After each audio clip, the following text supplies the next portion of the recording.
पाक सरजमीन को दहशतगर्दी से पाक करने का मिशन। खैबर पख्तूनख्वा में फितना खवारिश के 13 दहशतगर्द जहन्नुम वासिल। ISPR के मुताबिक बाजोड़ में फायरिंग के तबादले में 5 खवारिज हलाक। बनू और डेरा इस्माइल खान में 3 खवारिज मारे गए। खैबर और जनूबी वजीरिस्तान में 5 खवारिज अंजाम को पहुंचे।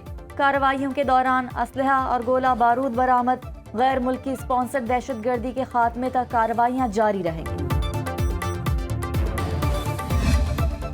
जंग के बाद ईरान का नक्शा वैसा नहीं होगा जैसा अब है। अमरीकी सदर डोनाल्ड ट्रंप ने कहा, अमरीका ईरान के साथ किसी समझौते या सेटलमेंट की तलाश में नहीं। ईरानी सदर ऐसा चाहते हैं जो मुल्क को जंग की तरफ ना ले जाए। नहीं चाहते कुर्द फोर्सेस ईरान में दाखिल हों। अब हमें बरतानवी वज़ीर आज़म केयर स्टार्मर की ज़रूरत नहीं। अमरीका को ऐसे दोस्त नहीं चाहिए जो जंग जीतने के बाद शामिल हों। रूस के ईरान की मदद के कोई शवाहिद नहीं मिले। ईरान का मशरिक़ वस्ता पर हमलों से पीछे हटना सरेंडर ही है। स्कूल पर हमला अमरीका ने नहीं, ईरान ने खुद किया। तेल की कीमतें बहुत तेजी से नीचे आएगी।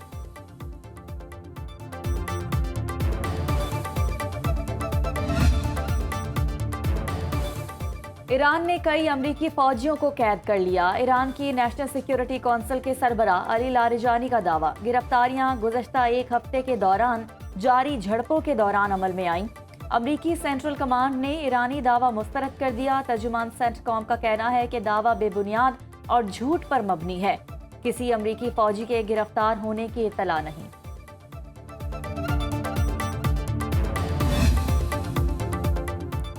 अमरीका और इसराइल का ईरान में रजीम तब्दीली का मंसूबा नाकाम साबित हो रहा है। दोनों मुल्कों के मुश्तरका हमले भी ईरान की मौजूदा हुकूमत को हटाने में नाकाम रहे। अमरीका की 18 एजेंसियों की इंटेलिजेंस रिपोर्ट्स वाशिंगटन पोस्ट के मुताबिक ईरान की मौजूदा हुकूमत का मुल्क पर कंट्रोल मजबूत है। अपोजिशन का मुल्क पर कंट्रोल हासिल करने का भी कोई इम्कान नजर नहीं आता। रिपोर्ट के मुताबिक ईरान में अब तक बड़े पैमाने पर अवामी बगावत या हुकूमत के अंदर ऐसा फर्क नहीं आया जिससे नया निज़ाम कायम हो। ईरान के अंदर कोई ऐसी ताकत मौजूद नहीं जो हुकूमत की बाकी मानदा ताकत का मुकाबला कर सके। ट्रंप के आगे सर झुकाना ईरान की क़यादत के नजरियात के खिलाफ होगा। ये लोग अमरीकी साम्राज्य के खिलाफ मज़ाहमत को अपना उसूल समझते हैं।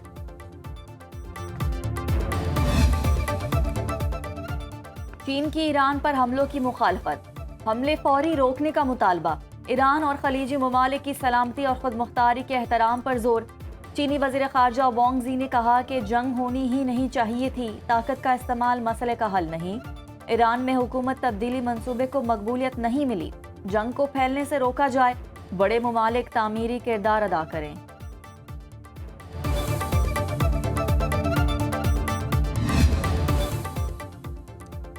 कुवैती एयरबेस पर ईरानी हमले में हलाक फौजियों की लाशें अमरीका पहुंचा दी गईं। डोर एयरबेस पर अमरीकी सदर ने ताबूत वसूल किए। ट्रंप ने हलाक फौजियों के अहलिहाना से एयरबेस पर मुलाकात भी की। अमरीका और इसराइल की ईरान पर नवे रोज भी हमले जारी। ईरान की तेल तनसीबात पर बमबारी से आग भड़क उठी। इसराइली फौज के मुताबिक तेहरान में 2 ऑयल डिपो को निशाना बनाया गया। ईरानी फौज के ज़ेरे इस्तेमाल मुतादिद फ्यूल स्टोरेज कॉम्प्लेक्स तबाह करने का दावा।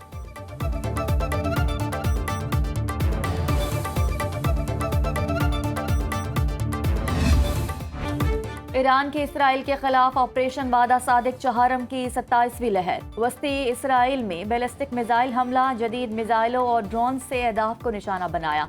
ईरानी पासदारान इनकलाब का 24 घंटों के दौरान 200 अमरीकी फौजी हलाक और जख्मी करने का दावा। 21 अमरीकी फौजी बहरीन में नेवल अड्डे पर मारे गए। हीफा रिफाइनरी और अमरीकी तेल के जहाज को निशाना बनाया। खलीज में मार्शल आइलैंड्स के परचम वाले ऑयल टैंकर पर ड्रोन हमला। सऊदी दारकूमत रियाद के डिप्लोमेटिक क्वार्टर पर ड्रोन हमला। कतर में 10 बैलिस्टिक और 2 क्रूज मिसाइल दागे। पासदारान इनकलाब की एरोस्पेस फोर्स ने इसराइली ड्रोन मार गिराया। दुबई के इलाके अलबर्शा में गाड़ी पर मिसाइल का मलबा गिरने से पाकिस्तानी कार ड्राइवर जाँ बहक। मुत्तहिदा अरब अमारात में ईरानी हमलों से 4 अफराद दम तोड़ चुके। पाकिस्तानी, बांग्लादेशी और नेपाली शहरी शामिल। 112 अफराद जख्मी हुए। मुत्तहिदा अरब अमारात के सदर मोहम्मद बिन जायद अल नहान ने कहा, यूएई कोई आसान शिकार नहीं। हमारा मुल्क इस सूरत हाल से मज़ीद मजबूत होकर निकलेगा। कौम हालत जंग में है। मुल्क व कौम की हिफाजत के लिए अपना फर्ज अदा करेंगे।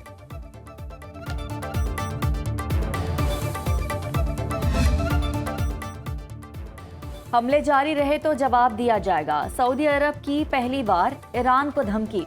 میڈیا رپورٹس کے مطابق سعودی عرب نے ایران کو خبردار کیا، ریاض، تہران اور امریکہ کے درمیان تنازع کے سفارتی حل کا حامی ہے۔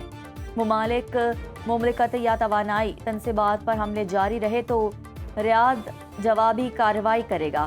ایرانی نیشنل سیکیورٹی کونسل کے سیکریٹری علی لاریجانی کہتے ہیں، خطے میں موجود امریکی اڈے ہمارے خلاف استعمال ہو رہے ہیں۔ ایسے حالات میں ایران کو دفاع کا پورا حق حاصل ہے۔ خطے کے ممالک امریکہ کو اپنی سرزمین ایران کے خلاف استعمال کرنے سے روکیں۔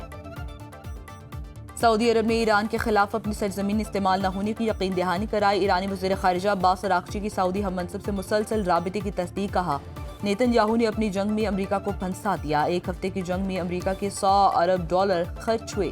امریکہ جنگ میں شدت چاہتا ہے تو ایران نے طویل تیاری کر رکھی ہے۔ ایران کے انفراسٹرکچر پر حملہ خطرناک اقدام ہے جس کے سنگین نتائج ہوں گے۔ عباس اراغچی نے جزیرہ قشم پر پانی صاف کرنے والے پلانٹ پر امریکی حملے کو جنگی جرم قرار دیا۔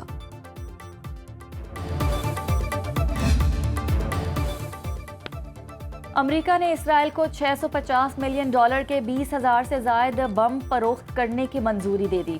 امریکی حکام کے مطابق اسرائیل مزید $298 ملین کا اسلحہ خریدے گا۔ ٹرمپ انتظامیہ نے کانگریس کو بائی پاس کر کے فوری فروخت کی منظوری دی۔ محکمہ خارجہ کا کہنا ہے کہ ہنگامی صورتحال میں مارکو روبیو نے جائزہ معاف کر دیا۔ بین الاقوامی مبصرین نے خدشہ ظاہر کیا کہ اس اقدام سے خطے میں سلامتی اور سیاسی کشیدگی پر اثر پڑ سکتا ہے۔ بہت زیادہ بڑھ گئے ہیں۔ اب جو ایکسپینس ہمارے پہلے لگتے تھے اس سے ہمیں ڈبل لگانے پڑیں گے۔ بچوں کے لیے روزی روٹی باہر ہی جا کے کمائے، وہ بہتر ہے یہاں ایسے۔ غریب لوگ ہم گزارے نہیں کر پا رہے، پتہ نہیں کیسے ایک دوسرے سے پکڑ کے گزارا کر رہے ہیں بھائی۔ ایک تو ہمارا کاروبار بالکل ٹھپ ہو گیا ہے، نمبر دوسری بات سواری آتی ہے، کرایہ سنتی ہے، واپس چلی جاتی ہے۔ اب گاڑیاں نہیں، راشن چاہیے، نہ پیٹرول چاہیے، ہمیں بچوں کے لیے راشن چاہیے۔ مہنگے پیٹرول کے بعد مہنگائی کا طوفان، شہریوں کو بچوں کا پیٹ پالنے کے لیے لالے پڑ گئے۔ ریلوے اور پبلک ٹرانسپورٹ کے بعد ٹیکسی کرایوں میں بھی اضافہ، ملتان سے بڑے شہروں کے لیے 5 سے 7 ہزار روپے بڑھا دیے گئے۔ ٹیکسی ڈرائیورز کا کہنا ہے کہ مہنگائی سے کاروبار پہلے ہی مندی کا شکار تھا۔ پیٹرول مزید مہنگا ہونے سے مسافر اب ٹیکسی پر سفر نہیں کریں گے۔ حیدرآباد کے لاڑی اڈے مسافروں سے خالی نظر آنے لگے۔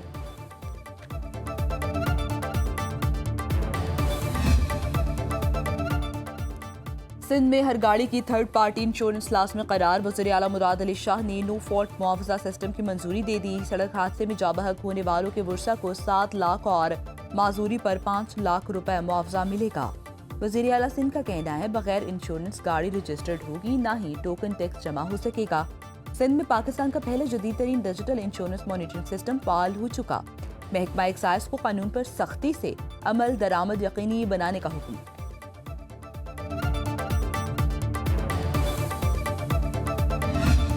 اور ننکانہ صاحب کی جامع مسجد مدینہ جدید اور روایتی فن تعمیر کا شاہکار، گنبد اور در و دیوار قرآنی آیات کی خطاطی سے مزین، جامع مسجد مدینہ کا منفرد طرز تعمیر توجہ کا مرکز۔